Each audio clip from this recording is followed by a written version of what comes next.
CID, পিবিআইয়ের মতো বেশ কয়েকটি সংস্থার রিপোর্টকে ম্লান করে চিত্রনায়ক সালমান শাহর মৃত্যুর ঘটনায় অবশেষে হত্যা মামলার আদেশ দিল আদালত। বাংলাদেশের কিংবদন্তি চিত্রনায়কের মৃত্যুর 29 বছর পর মা নীলা চৌধুরীর রিভিউ আবেদনে 20 অক্টোবর সোমবার এমন আদেশ দেন ঢাকার 6ষ্ঠ অতিরিক্ত মহানগর দায়রা জজ জান্নাতুল ফেরদৌস ইবনে হক এর আদালত। মামলাটি তদন্তে রমনা থানাকে নির্দেশ দিলে রাতেই দায়ের করা হয় মামলা। এজাহারে সালমান শাহ হত্যা মামলায় প্রথম আসামি হিসেবে যার নাম আছে তিনি হচ্ছেন স্ত্রী সামিরা হক, যিনি সালমানের বন্ধু মোশতাক ওয়াইসকেই বিয়ে করেন। সালমানের ঘরে কোনো সন্তান না থাকলেও মোশতাকের ঘরে সামিরার আছে এক ছেলে ও 2 মেয়ে। যদিও সেই সংসারের ইতি টেনে তৃতীয় স্বামী ইশতিয়াকের সঙ্গে ঘর বাঁধেন সামিরা হক।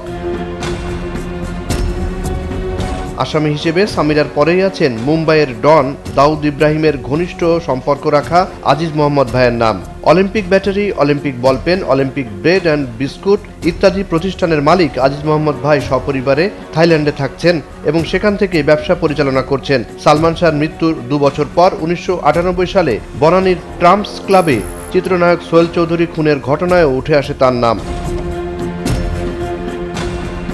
সালমান শাহ হত্যায় উল্লেখযোগ্য আরও 2 জনের নাম ছড়িয়ে পড়েছে। তাদের একজন লতিফা হক লুসি এবং অন্যজন ঢালিউডের খলনায়ক আশরাফুল হক ডন। খলনায়ক ডন নিজেকে সালমানের বন্ধু হিসেবে জাহির করতেন। অভিযুক্ত 11 জনের পাশাপাশি উল্লেখ করা হয়েছে অজ্ঞাতনামা আরও কয়েকজনের নাম। চিত্রনায়ক সালমান শাহর মৃত্যু নিয়ে শুরু থেকেই পরিবারের দাবি তাকে হত্যা করা হয়েছে। 2017 সালে সালমানের ছোট ভাই শাহরান দাবি করেন তার ভাইকে হত্যা করা হয়েছে। 2017 সালের এক লাইভে শাহরান বলেছিলেন সামিরাকে কিস করার জন্য আজিজ মোহাম্মদ ভাইকে তার ভাই সালমান প্রকাশ্যে সোনারগাঁও হোটেলে চড় মেরেছিলেন। বিষয়টা সবার জানা। ওই দিন টাকাসহ সামিরাকে হাতে নাতে ধরে ফেলেন সালমান। এ টাকা কিভাবে পেয়েছিল তার কোনো সদুত্তর দিতে পারেননি সালমান শাহর স্ত্রী সামিরা। শাহরানের ধারণা সম্ভবত এই টাকা দিয়ে কোনো ষড়যন্ত্র করার কাজে আজিজ মোহাম্মদ ভাইয়ের কাছ থেকে নিয়েছিলেন সামিরা। শেরাটন হোটেলে আজিজ সালমিরাকে কিস করেছিল এবং আমার ভাই এতটুকুই ভালো মানুষ ছিল যে এই পার্টির মধ্যে সবার সামনে আজিজ মোহাম্মদকে থাপ্পড় মারা হয়েছে। শাহরানের দাবি সালমান শাহ হত্যার পুরো ঘটনা ধামাচাপা দেয়া হয়েছে।